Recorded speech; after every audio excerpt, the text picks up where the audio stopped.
Hi, I'm Ulysses. And that's the first thing the guys at school laughed at. My name.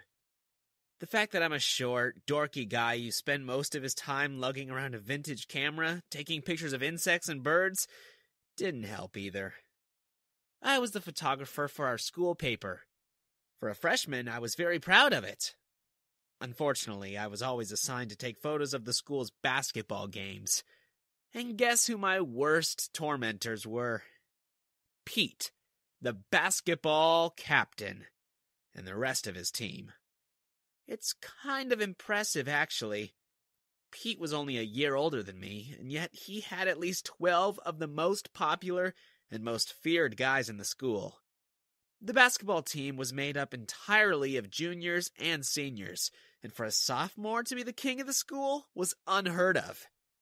Every time I had to cover one of their games, I would go home either wet from slushies that Pete and his gang would douse me with, or I wouldn't go home at all. One time, Pete used his older sister, who he knew I had a huge crush on, and made her lure me into one of the empty classrooms. It was a weekend, and I only got out the Monday after. They locked me in there, and I had to resort to eating old apples from the teacher's desk. I wish I could tell you that kind of stuff ended as soon as I got out of school. It was the same at home. I have 2 older brothers, Zeus and Ares. They're twins. They've never had my back when their fellow seniors would bother me.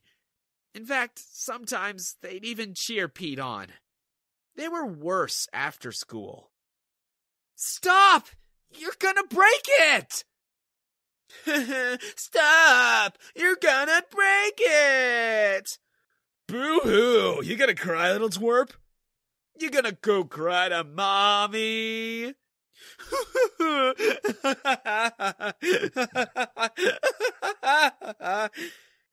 They'd often do that to me, and then they'd take photos and post them online just to show everyone, so everyone would think I was a huge crybaby. I hardly ever spend time at home because of my brothers. I go out as much as possible. I would roam the parks and do what I loved best. I took photos of people, of birds, but even out there, in public, where I thought I was free to do what I wanted, there were still people who looked at me funny. It was like they were judging me for being such a nerd about the things I liked. They turned up their noses when I'd jump into a bush excitedly because I saw a really shiny beetle, or laugh at me for my clothes. Most times I don't really care. I dress how I like because it's comfortable. But I'd be lying if I didn't say it all affected my self-esteem. I guess that's why I never really had any girl be interested in me. The seniors graduated and I thought things would change. But no, I was just 3 years older and still the same kid, with the same tormentors. Only now they were in college. I did at least get really good at climbing trees, and that had 2 benefits to it. One, I could always run up a tree to avoid being spotted by Pete and his friends. 2, trees are the best place to photograph birds and squirrels. In fact, it was because I learned to climb trees that my life changed. It was a full 180. I thought I'd heard Pete's voice coming down the street, so I climbed up this huge oak tree. When I got up there, I realized that I was just being paranoid. I did find a rather odd specimen of squirrel up there. It was large and had claws and was meowing in distress. It was actually a cat. Only then did I realize that the oak tree I climbed was actually in someone's backyard. And there were 5 girls looking up at me. One of them was in tears. I don't know what you're doing in our tree, but please, could you rescue Snuffles for me, please? She's been up there all day, and I'm sure she's terrified. No girl had ever spoken to me of their own accord before. I felt myself turn red, which was even more embarrassing because it wasn't as if she was flirting with me. She was just asking for help. I tried to coax Snuffles towards me, but all he did was hiss and wrinkle his face at me. I scooched closer to him until he was at an arm's length, Snuffles swiftly snapped at me and caught my cheeks with his claws. I recoiled, and Snuffles panicked when I cried out in pain, and he backed up even more, until he realized that there was no branch left to back up into, and Snuffles fell. I didn't think. I jumped down after him and caught him midair. I turned my body so that Snuffles was above me when we landed and he would be able to get away without getting hurt. I closed my eyes and held Snuffles up before I crashed. Luckily, I fell into a bush. It took about a couple seconds for my body to register that it was a rose bush, and I lost consciousness then. When I woke up, the first thing I heard was a gaggle of excited girls. "He's awake! Clarice, quickly, tell the maid to fetch food and drinks!" Whoever Clarice was, she hurried off before I opened my eyes. I blinked 3 times, and things went into focus. I was in a pink room filled with unicorns and stuffed animals, and above me were 4 pretty faces, their long hair dangling over me as I struggled to form a sentence. What happened? Ow! Ow! Sorry. Ooh, it hurts everywhere. Oh, sorry. Well, you saved my Snuffles, and I just wanted to thank you. I'm Sarah, by the way, and this is Clarice, Nina, Rory, and Elle. We're sisters. Hi. Where am I? You're in my room. You passed out. Come, can you sit up? Have some of these. The maid offered me a tray of food, and I realized she too was gorgeous. Was anyone in this house normal? I remember thinking to myself.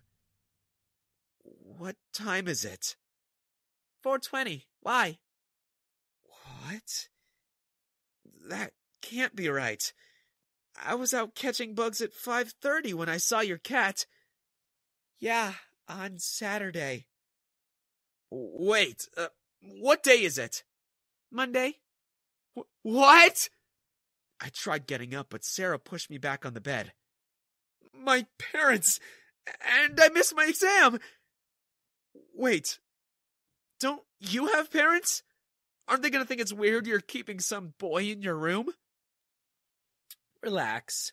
Our dad's never here. He likes some hotshot who's always hopping to some new island. He's only home for Christmas. And that's only 2 weeks away! So why don't you stay till then, and we'll all have a party? I said no. I told them my parents would worry, but that wasn't really true, and my brothers would just make my life a nightmare anyway, so in the end, I took the girls' offer. In that house, I lived like a king.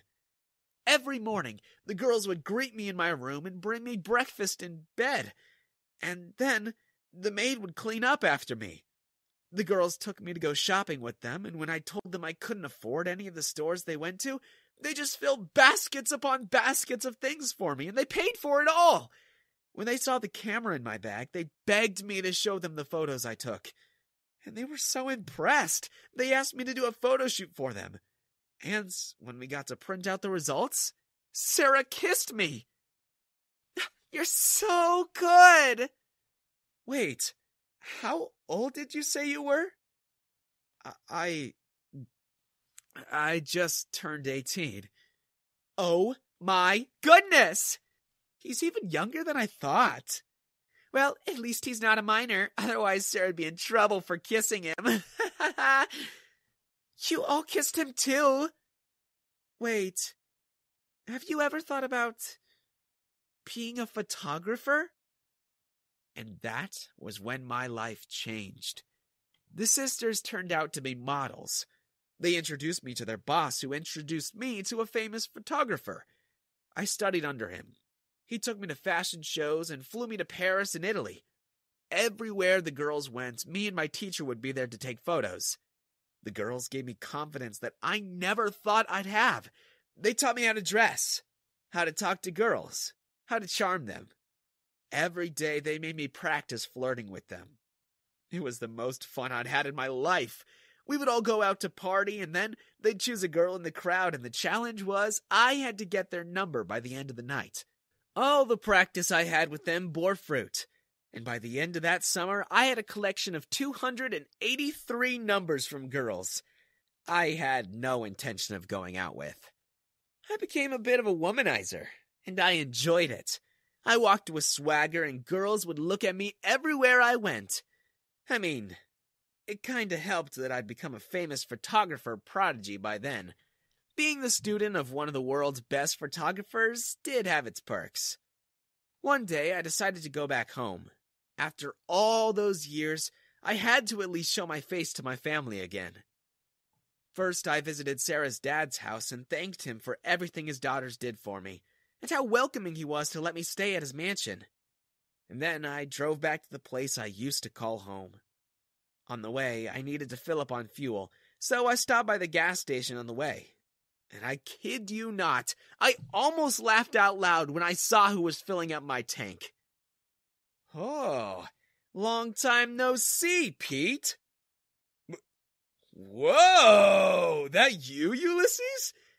What you doing driving this car? You steal it or something?